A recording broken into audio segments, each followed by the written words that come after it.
சட்டமன்ற தேர்தலில் மீனவ சமுதாய மக்களின் வாக்குகள் திமுகவிற்கு தான் என எம்பி கான்ஸ்டன்டைன் ரவீந்திரன் தெரிவித்துள்ளார். இதுகுறித்து தூத்துக்குடியில் அவர் செய்தியாளர்களுக்கு அளித்த பேட்டியினை தற்போது காணலாம். பேரறிஞர் அண்ணா, தலைவர் கலைஞர் அந்த சமூக நீதி பயணத்தின் தொடர்ச்சியாக மாண்புமிகு முதலமைச்சர் தளபதி மு க ஸ்டாலின் அவர்கள் சமூக ரீதியாக பிற்படுத்தப்பட்ட, ஒடுக்கப்பட்ட, விளிம்பு நிலை சமூகமான மீனவ மக்களுக்கான ஒரு பிரதிநிதியாகவும், சிறுபான்மை மத சிறுபான்மை சார்ந்த கிறிஸ்தவ சமூகத்தின் பிரதிநிதியாகவும் தலைவர் அவர்கள் இந்த வாய்ப்பை தந்திருக்கிறார்கள்.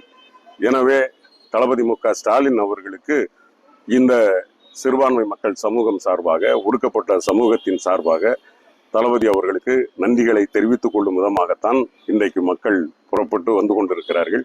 அண்ணன் அனிதா ராதாகிருஷ்ணன், அக்கா கீதா ஜீவன், மாநகர தந்தை தம்பி ஜெகன் பெரியசாமி அவர்கள், இவர்களோடு சேர்ந்து நமது இந்த மீனவ சமூகத்தை பிரதிபலிக்கக்கூடிய அந்த சமூக தலைவர்களும் உடன் வந்து கொண்டிருக்கிறார்கள்.